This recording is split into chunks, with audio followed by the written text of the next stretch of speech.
السلام عليكم ورحمة الله وبركاته. وعليكم السلام ورحمة الله وبركاته. بسم الله الرحمن الرحيم. الحمد لله رب العالمين، وأفضل الصلاة وأتم التسليم على أشرف الأنبياء والمرسلين نبينا محمد صلى الله عليه وسلم وعلى آله وصحبه أجمعين ومن تبعهم بإحسان إلى يوم الدين. ثم أما بعد, we begin by praising Allah subhanahu wa ta'ala and sending our blessings and salutations upon His Prophet Muhammad sallallahu alaihi wasallam. May Allah bestow His mercy upon His final Prophet, his family, his companions, and all those who follow him until their judgment. Ameen. Ya Rabbal Alameen. We ask Allah subhanahu wa ta'ala, the one that gathered all of us here, to gather us the same way in Jannatul Firdaus with His Prophet sallallahu alaihi wasallam and the Sahaba and the rest of the Prophets looking at the face of Allah subhanahu wa ta'ala.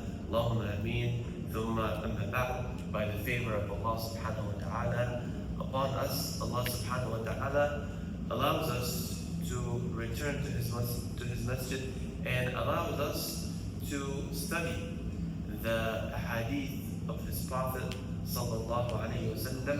We ask Allah subhanahu wa ta'ala to make this beneficial for us, and we ask Allah subhanahu wa ta'ala to make it sincerely for His sake. Inshallah, we start with the 40 hadith of Imam Nawawi, the 40 hadith which the foundations of our deen are built upon. As we covered before, there are many 40 hadith collection. The reason behind this is the hadith of the Prophet sallallahu alaihi wasallam, the weak hadith. Whoever collects 40 hadith, preserves them, protects them, that on the day of judgment he will be resurrected amongst the Siddiqeen wa Shuhada'i wa Salihin wa Hasan wa Laika Rafiqa. May Allah subhanahu wa ta'ala allow us to be from them. Ameen. Because of that, many scholars started to collect their own 40 hadith, and you can actually do that. You can collect your own 40 hadith and call it Al-Arba'een Al-Muhammadiyya, or what's your name? Al-Arba'een Al-Mu'adiyya. MashaAllah. You can collect your own 40 hadith, and many scholars did that. Some collected 40 hadith in fiqh, in specific part of fiqh. Some collected 40 hadith in aqidah. Some collected 40 hadith of manners, of afkar, of this, of that.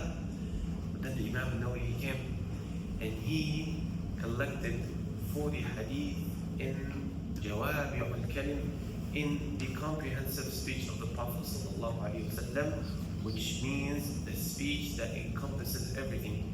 In these 40 hadith, you will find that there will be so much fiqh, there will be so much aqidah, there will be so much manners, there will be so much spiritual reminders, and there will be so much zuhd of everything. And the scholars, they say about these 40 hadith that they are enough to uphold the foundations of our deen. These 40 hadith are enough to uphold the foundations of our deen. Meaning, if we lose all of the ahadith that we have today, these 40 ahadith are sufficient enough to keep the foundations of our deen. The second hadith alone talks about the 5 pillars of Islam, the 6 pillars of Iman, the meaning of ihsan, and some of the signs of the day of judgment. And this is only the second hadith. We have the first hadith talking about one of the most important parts, which is an-niyyah, which basically, to sum it up, talks about what? Talks about anything you do, you should ask yourself two questions: kayfa wa limada? How and why? How? The way the Prophet sallallahu alaihi wasallam did it. And why? For the sake of Allah subhanahu wa ta'ala. This goes into everything then. This simple hadith goes into everything. And then we have the third hadith, which talks specifically about the 5 pillars of Islam. They already come in the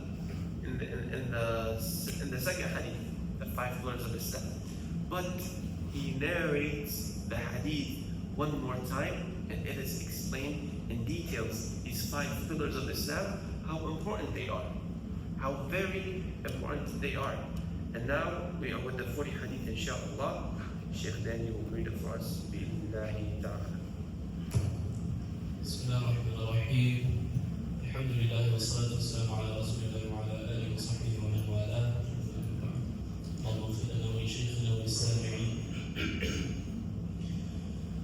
الحديث الرابع عن أبي عبد الرحمن عبد الله بن مسعود رضي الله عنه قال حدثنا رسول الله صلى الله عليه وسلم وهو الصادق المصدوق إن أحدكم يجمع خلقه في بطن أمه 40 يوما ثم يكون علقة مثل ذلك 40 يوما نطفة. You don't have it. ثم يكون علقة مثل ذلك ثم يكون مضغة مثل ذلك ثم يرسل إليه الملك فينفخ فيه الروح ويؤمر ب4 كلمات بكتب رزقه وأجله وعمله وشقي أو سعيد فوالذي لا إله غيره إن أحدكم لا يعمل فوالله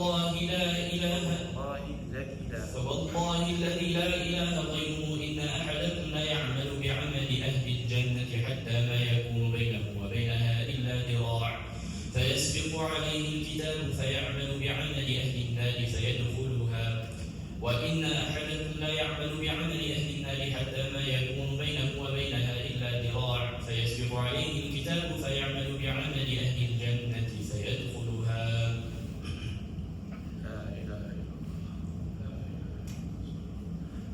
Do you want to read the English translation? Huh? Inshallah. Let's skip the translation for now.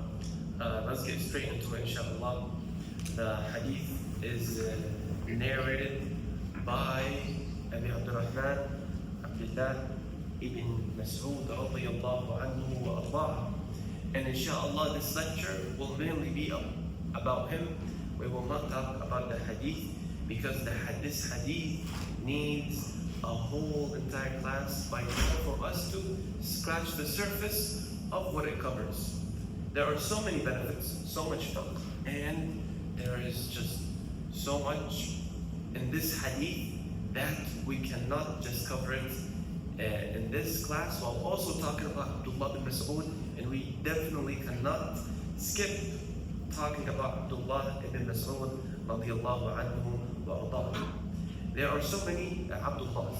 But before that, the reason we're talking about Abdullah ibn Mas'ud, for those of you who are new, is because there are different narrators for these hadith, and it is important for us to know who these people are. The people that are narrating the hadith of the Prophet sallallahu alaihi wasallam.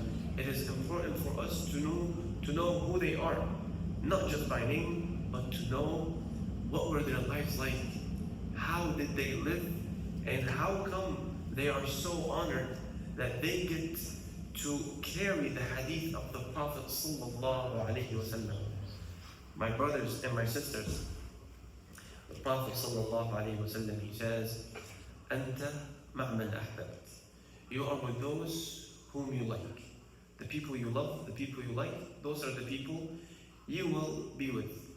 Many of us, we know a lot about our favorite basketball player, our favorite soccer player, our favorite UFC fighter, our favorite this and that. We know so much about them, their history, what they used to do before they played, and their history during their games and everything, these celebrities.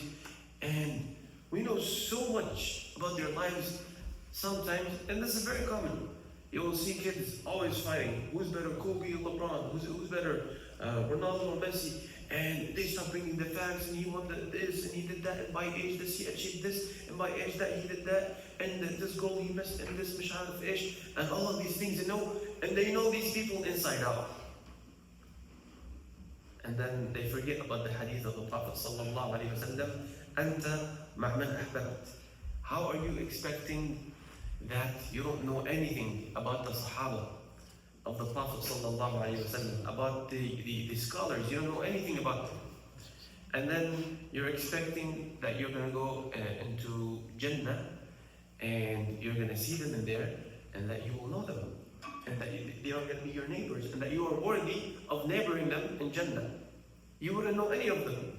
If you entered Jannah and you saw them there, you wouldn't know them. Who are these people? Why should I be so odd to meet Abdullah ibn Mas'ud? But on the other hand, may Allah subhanahu wa ta'ala protect us. If If you go into the hellfire, yo, what's up, LeBron, Kobe, this, that. You know all of them. You know all of them, subhanAllah. And that's not to say that these people will go to the hellfire. Allah, they could die as Muslims. But assuming they die upon the kufr, may Allah subhanahu wa ta'ala guide everyone. Then you would know everyone. So, going back to the hadith of the Prophet sallallahu alaihi wasallam, Anta ma'man ahbaj. You are with those whom you like. Who do you like? Oh, I like the Prophet sallallahu alaihi wasallam and the Sahaba. What do you know about them? What do you know about them? You don't know anything about them. But you know so much about these kuffar. And you don't love them because they're kuffar. You love them for their games and for their skills and sports and whatever, and the interest that you share with them. But the main interest that you should be interested about is that you and the Prophet ﷺ and the Sahaba all meet upon one thing, and that is La ilaha illallah. This is why it is very important for us to learn about the narrators of these ahadith. Abdullah ibn Mas'ud radiyallahu anhu wa Allah was a young shepherd. That was the first time he met the Prophet sallallahu alaihi wasallam. That's before he became Muslim in the first place. And he was taking care of the flock of his master.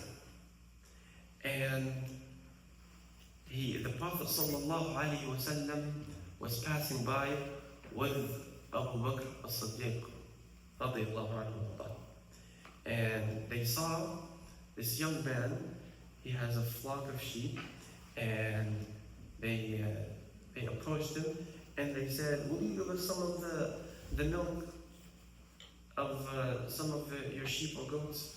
He said to them, "I cannot, because they are not mine, and they are for my master, and I am a trustworthy person." SubhanAllah, at 13 years old, not even Muslim, he was saying this. Then the Prophet ﷺ, he says, "Bring to me one of your goats that does not bring milk, one that you know does not bring milk."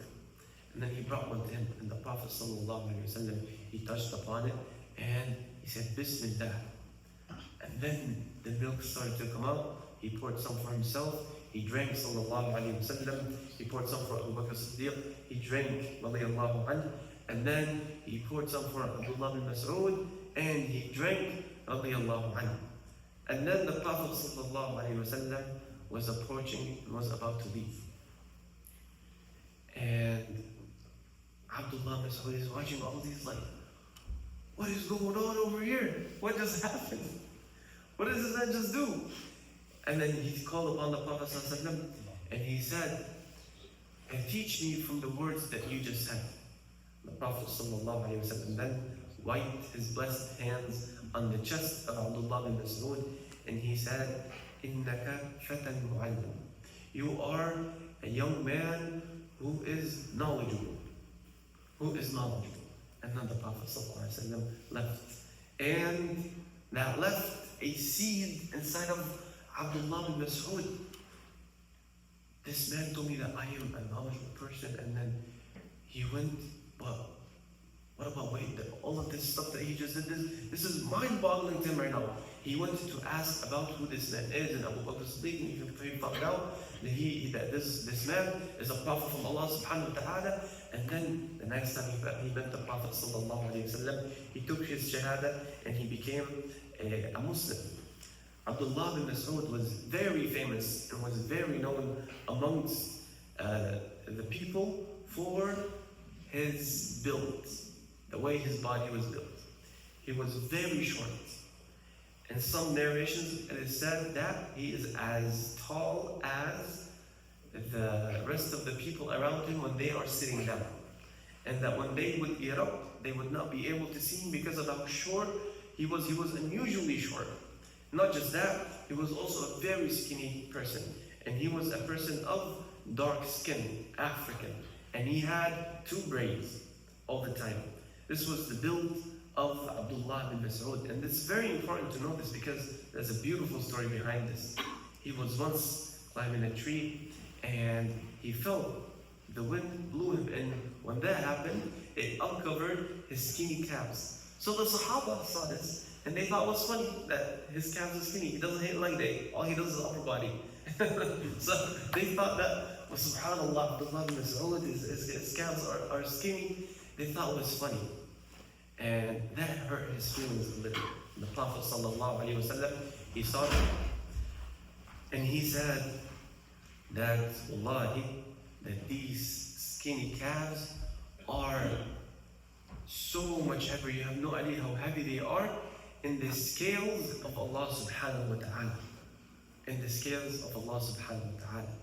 The Prophet sallallahu alaihi wasallam, he says in another hadith, a man will come on the day of judgment of very strong build, huge stature, his body is big, and he will not weigh an atom in the eyes of Allah subhanahu wa ta'ala.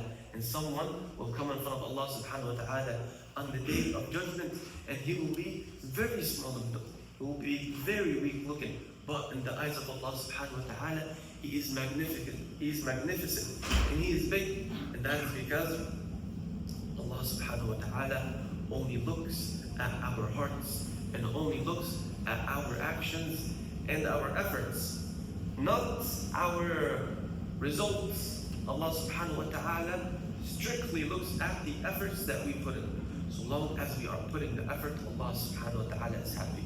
Whether the results come or they don't come, this is for Allah subhanahu wa ta'ala to decide. It is not in your hand to decide what the results are. It is not in my hand to decide what the results are. It is only in the hands of Allah subhanahu wa ta'ala. Why? Because Allah subhanahu wa ta'ala is the one that writes the future. He is the one that knows everything.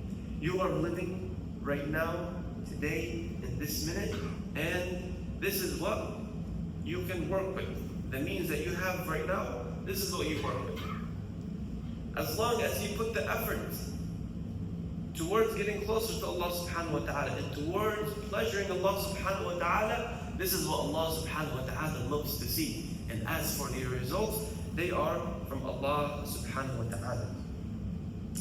The Sahabi Abdullah ibn Mas'ud was not from a tribe that was a tribe of status in the community. He was not someone who had a people to back him up. Nor was he a wealthy man, nor was he a businessman. He was absolutely nothing. And he would be belittled by the mushrikeen for that and for being Muslim. On the day of Badr, he was the one to finish off Abu Jahl. And Abu Jahl on that day, he said to him, I can't believe that I will die by a person weak and skinny like you. I can't believe that the person who's gonna kill me is you. You are the person who's gonna kill me. And look at his arrogance. He was so arrogant, he told him, if you're gonna cut my head, then cut it from the bottom of my neck. So that shows how thick my neck is because of arrogance. SubhanAllah, he's dying and he's gone and he cares about how thick and big his body looks. Again, why am I mentioning this even though it's very graphic? Because to the point of his death, Abu Jahl is thinking what? Big, strong, this is what gives me status, this is what makes me the man, this is what gives me authority. And then Abdullah ibn Mas'ud, the one who is so skinny and short and weak, is the one to finish him off.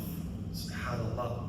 Allah subhanahu wa ta'ala took revenge for him on that day. May Allah subhanahu wa ta'ala allow us to see and quench the thirst of our very weak hearts for our brothers and sisters in Palestine. May Allah subhanahu wa ta'ala allow us to feel the coolness in our hearts when we see Allah subhanahu wa ta'ala take revenge for them from those who are persecuting them.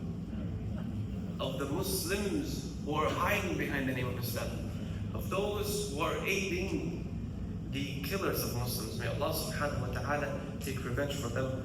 Allahumma ameen, Allahumma ameen. Abdullah bin Mas'ud was also the trustee of the Prophet sallallahu alaihi wasallam. What does that mean? A trustee of the Prophet sallallahu alaihi wasallam. The Prophet sallallahu alaihi wasallam, he trusted him so much. He trusted him so much, and Abdullah bin Mas'ud would be allowed. The Prophet sallallahu alaihi wasallam, he told him this personally. He told him that you are allowed to listen to all of my private conversations until I tell you that you can't. While the default for everyone else was you're not allowed to listen in until I give permission, his default was you're allowed to listen in as much as you want until I tell you that you should not. This is how much the Prophet sallallahu alaihi wasallam trusted Abdullah bin Mas'ud. Abdullah bin Mas'ud was following the Prophet sallallahu alaihi wasallam everywhere he went. He loved the Prophet sallallahu alaihi wasallam, and he was the carrier of the shoes of the Prophet sallallahu alaihi wasallam. Every time the Prophet sallallahu alaihi wasallam would take his shoes off to enter somewhere, he'd be right behind, pick them up and put them under his armpit, and he would carry the shoes of the Prophet sallallahu alaihi wasallam. He was following the Prophet sallallahu alaihi wasallam in every step, trying to serve him as much as he can because of how much he loved our Prophet sallallahu alaihi wasallam. And finally, this is what I would like to finish talking about Abdullah bin Mas'ud, and that is the Quran. The Quran and how special it was to Abdullah ibn Mas'ud. The Prophet sallallahu alaihi wasallam, he said to take the Quran straight from the mouth of Abdullah bin Mas'ud. If you look in the chains of narrations of ijazas, you will always find Abdullah bin Mas'ud somewhere in there. He was that entrusted and he was that good at the Quran because he would be from the first to listen to the revelation. He would witness the revelation come upon the Prophet sallallahu alaihi wasallam and take it fresh and hear it for the first time from the Prophet sallallahu alaihi wasallam. And the Prophet sallallahu alaihi wasallam entrusted him to teach it. A man came to Abdullah bin Mas'ud and he read to him, إنما الصدقات للفقراء والمساكين. And he read it like this. He said, إنما الصدقات للفقراء والمساكين. And then he told him, this is not how the Prophet sallallahu alaihi wasallam taught. He said, the Prophet sallallahu alaihi wasallam, the way he taught, the way he read this is, إنما الصدقات للفقراء والمساكين. So he put that simple thing. He was correcting the recitation of the Quran for everyone without making it too complicated for everyone. He wasn't telling them, no, you see right here, the letter has a fatha followed by a matching vowel, which is alif, and when these two meet, it's called not tabi'i, and then when you have the hamza coming after, now it has to be madda, it's 4 harakat, and now you have to say that, no, none of that.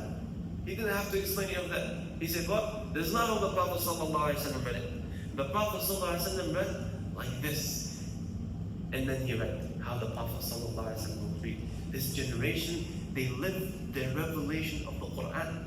And they did not have to use the rules of tajweed as evidence for how this should be recited. They had the privilege of getting to hear the Prophet. I heard the Prophet read like this, so this is how we're going to read. SubhanAllah. The Prophet sallallahu alaihi wasallam also loved to hear the recitation of the Quran from Abdullah ibn Mas'ud. He would tell the Prophet sallallahu alaihi wasallam, the Prophet sallallahu would tell him, read the Quran to me, and he would tell them, you want me to read it to you? وَعَلَيْكَ أُنزِلَ, and it was revealed to you. The Prophet sallallahu, he said, I love to hear from other than me. I love to hear the Quran being recited from others. So he read to him from Surah An-Nisa until he got to the verse, I forgot, حتى إذا جئنا من كل أمة بشهيد وجئنا بك على هؤلاء شهيدا. He said he got to the verse where Allah subhanahu wa ta'ala is talking to the Prophet sallallahu alaihi wasallam in this verse, and he's saying on the day where we bring witnesses from every nation, and then we make you the witness upon them. Who is the witness upon Prophet Ibrahim alayhi salam that he gave the message? who is the witness upon Yunus alayhi salam that he gave the message? Who is the witness upon Nuh alayhi salam that he gave the message? These prophets did not have many followers.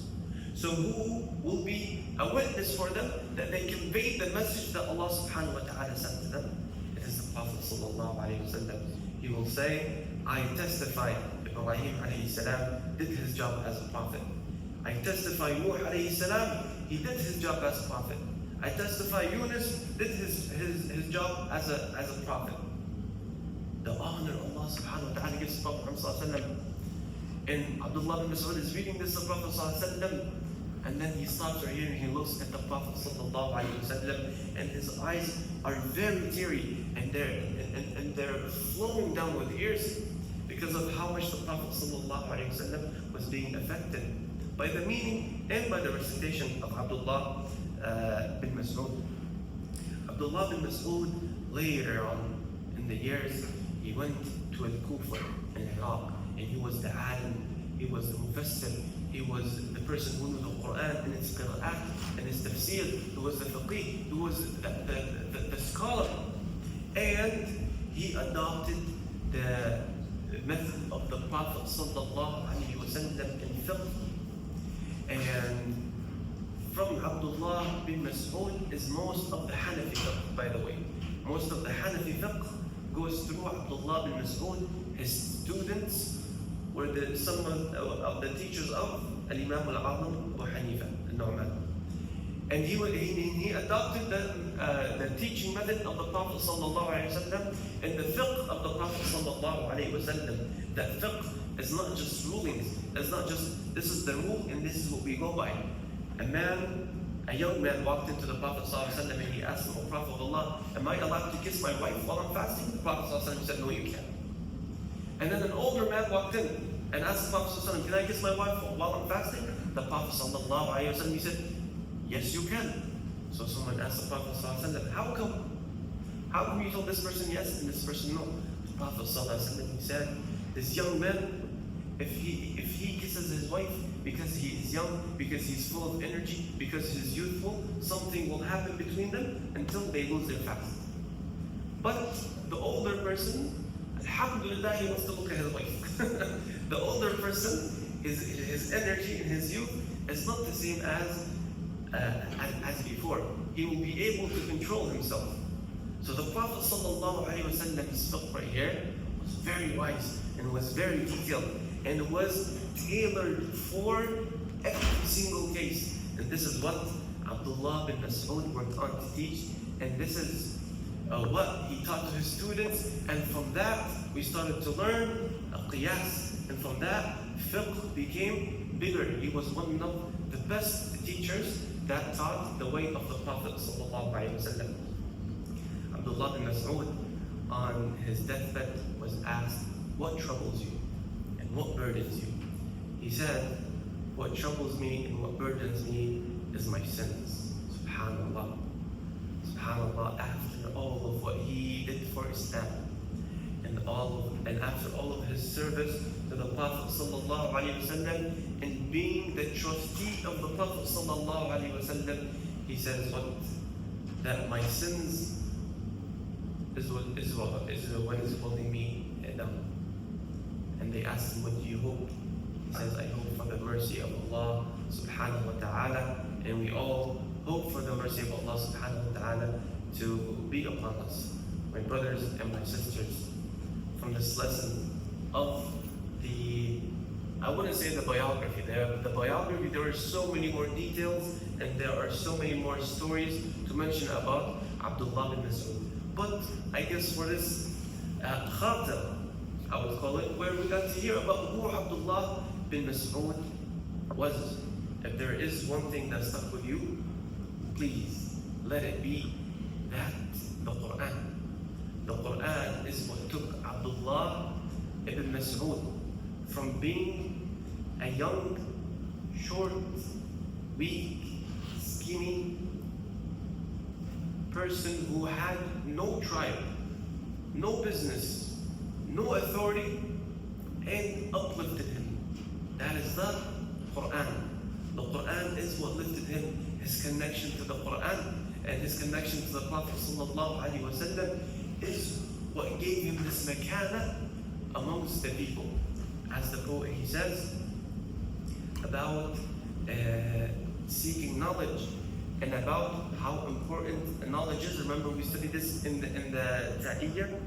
He says, أبا بكر دعوتك لو أجبت إلى ما فيه حقك إن عقلت إلى علم تكون به إماما مطاعا إن نهيت وإن أمرت.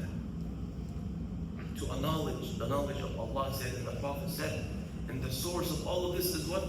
The Quran and the Sunnah of the Prophet ﷺ. He says this knowledge makes you what? تكون به إماما, makes you a leader. مطاعا إن نهيت وإن أمرت. When you order, you are obeyed, and when you forbid, people listen. What took Abdullah bin Mas'ud from being the person who was very belittled in the community? Weak, skinny, short, no clan, no business, no authority. From that to being مطاعا إن نهيت وإن أمرت. What took him from that to that? That is the Quran, and that is the words of Allah subhanahu wa ta'ala. We ask Allah subhanahu wa ta'ala to allow us to always read His words and to benefit from them. اللهم اهدنا فيمن هديت وعافنا فيمن عافيت وتولنا فيمن توليت وبارك لنا فيما أعطيت وقنا واصرف عنا شر ما قضيت إنك تقضي ولا يقضى عليك. اللهم فرج هم المهمومين ونفس كرب المكروبين واقض الدين عن المدينين وانصر اللهم عبادك المستضعفين في كل مكان يا رب العالمين. اللهم انصر عبادك المستضعفين في فلسطين. اللهم كن لهم عونا ونصيرا ومؤيدا وظهيرا. اللهم انصرهم على القوم الكافرين واخرجهم من بينهم سالمين. اللهم اطعم جائعهم. اللهم اطعم جائعهم. اللهم اطعم جائعهم واروي عطشهم واكسر حفاتهم وعوراتهم واغفر اللهم لنا تقصيرنا تجاهك وتجاههم يا رب العالمين. ربنا آتنا في الدنيا حسنة وفي الآخرة حسنة وقنا عذاب النار. سبحانك اللهم وبحمدك نشهد أن لا إله إلا أنت نستغفرك ونتوب إليك. صل اللهم وسلم وبارك على نبينا محمد وآخر دعوانا أن الحمد لله رب العالمين. جزاكم الله خيرا. السلام عليكم ورحمة الله وبركاته.